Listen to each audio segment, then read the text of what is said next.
Hi friends, welcome back to Patel computer our YouTube channel. Friends, ಇವತ್ತಿನ ವಿಡಿಯೋದಲ್ಲಿ ಯುವನಿಧಿಯ ಒಂದು ಹೊಸದಾಗಿ ಒಂದು ಅಪ್ಡೇಟ್ ಬಂದಿರೋದು, ಅದರ ಬಗ್ಗೆ ಸಂಬಂಧಪಟ್ಟಂತೆ ಈ ವಿಡಿಯೋದಲ್ಲಿ ಸಂಪೂರ್ಣವಾಗಿ ಮಾಹಿತಿಯನ್ನು ತಿಳಿಸ್ಕೊಡ್ತೇನೆ.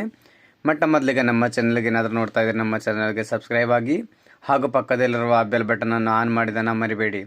ಸೊ ಫ್ರೆಂಡ್ಸ್, ಈಗಾಗಲೇ ಯುವನಿಧಿಯ ಒಂದು ಅಪ್ಡೇಟ್ಸಲ್ಲಿ ಏನಂತಂದರೆ, ಇವಾಗ ರೀಸೆಂಟಾಗಿ ಮಾರ್ಚ್, ಏಪ್ರಿಲ್, ಮೇ ಈ 3 ತಿಂಗಳ ಒಂದು ಸೆಲ್ಫ್ ಡಿಕ್ಲೇರೇಷನ್ ಬಂದು ತ್ರೈಮಾಸಿಕವಾಗಿ ಅಂದರೆ ಮುಂಚೆ ಪ್ರತಿ ತಿಂಗಳ ಒಂದು 1ನೇ ತಾರೀಕಿಂದ 25ನೇ ತಾರೀಕಿಗೆ ಒಳಗಾಗಿ ಒಂದು ಸೆಲ್ಫ್ ಡಿಕ್ಲೇರೇಷನ್ ಅಂದರೆ ನಿರುದ್ಯೋಗಿಯಾಗಿದ್ದೀವಿ ಅಂತ ಒಂದು ಸೆಲ್ಫ್ ಡಿಕ್ಲೇರೇಷನನ್ನು ಕೊಡಬೇಕಾಗಿತ್ತು.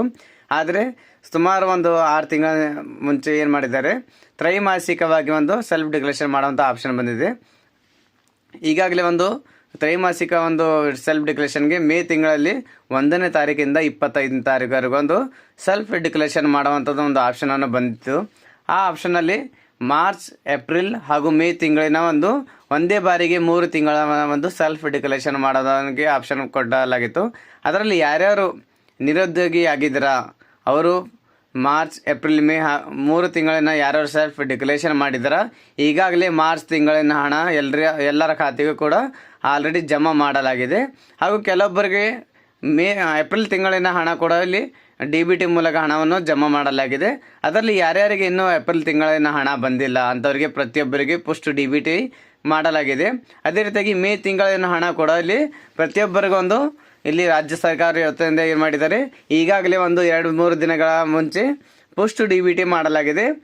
ಸುಮಾರು 1 ವಾರದ ಒಳಗಾಗಿ ನಿಮ್ಮ ಖಾತೆಗೆ ಡೈರೆಕ್ಟ್ DBT ಮೂಲಕ ಏಪ್ರಿಲ್ ಹಾಗೂ ಮೇ ತಿಂಗಳಿನ ಹಣ ಕೂಡ ಡೈರೆಕ್ಟಾಗಿ ನಿಮ್ಮ ಖಾತೆಗೆ ಜಮಾ ಮಾಡಲಾಗುತ್ತೆ ಅಂತ ಕರ್ನಾಟಕ ರಾಜ್ಯ ಸರ್ಕಾರ ವತಿಯ ಒಂದು ಸ್ಪಷ್ಟನೆಯನ್ನು ನೀಡಿದ್ದಾರೆ.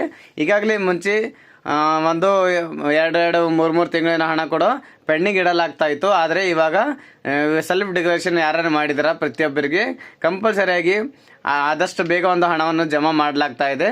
ಯಾರ್ಯಾರಿಗೆ ಯಾರ್ಯಾರು ಹೊಸದಾಗಿ ಒಂದು ಅರ್ಜಿಯನ್ನು ಸಲ್ಲಿಕೆ ಮಾಡಿದಾರ, ಯಾರ್ಯಾರಿಗೆ ಅರ್ಜಿ ಸಲ್ಲಿಕೆ ಮಾಡೋಲ್ಲಿ ಏನಾದರೂ ತೊಂದರೆ ಬರ್ತಾ ಇದೆ, ಪ್ರತಿಯೊಬ್ಬರು ಒಂದು ಕಮೆಂಟ್ ಬಾಕ್ಸಲ್ಲಿ ಒಂದು ಕಮೆಂಟ್ ಮಾಡಿ ಅದರ ಬಗ್ಗೆ ಒಂದು ವಿಡಿಯೋ ಮೂಲಕ ನಿಮಗೆ ಸಂಪೂರ್ಣವಾಗಿ ಮಾಹಿತಿ ಒಂದು ವಿಡಿಯೋ ಮಾಡಿಕೊಡ್ತೀನಿ. ಆ ವಿಡಿಯೋ ಮೂಲಕ ನೀವು ಅದರ ಬಗ್ಗೆ ಏನೇನು ಪ್ರಾಬ್ಲಮ್ಸ್ ಇದೆ ಅದನ್ನು ಕ್ಲಿಯರ್ ಮಾಡ್ಕೋಬೋದು. ಸೊ ಫ್ರೆಂಡ್ಸ್, ನಮ್ಮ ಮಾಹಿತಿಯನ್ನು ಇಷ್ಟವಾದಲ್ಲಿ ನಮ್ಮ ವಿಡಿಯೋನ ಲೈಕ್ ಮಾಡಿ, ಫ್ರೆಂಡ್ಸ್ ಜೊತೆಗೆ ಶೇರ್ ಮಾಡಿ. ನಾನು ಮತ್ತೆ ಭೇಟಿ ಆಗ್ತೇನೆ ಮುಂದಿನ ವಿಡಿಯೋ ಜೊತೆಗೆ. ಅಲ್ಲಿವರೆಗೂ ನಮಸ್ಕಾರ, ಧನ್ಯವಾದಗಳು, ಶುಭ ದಿನ.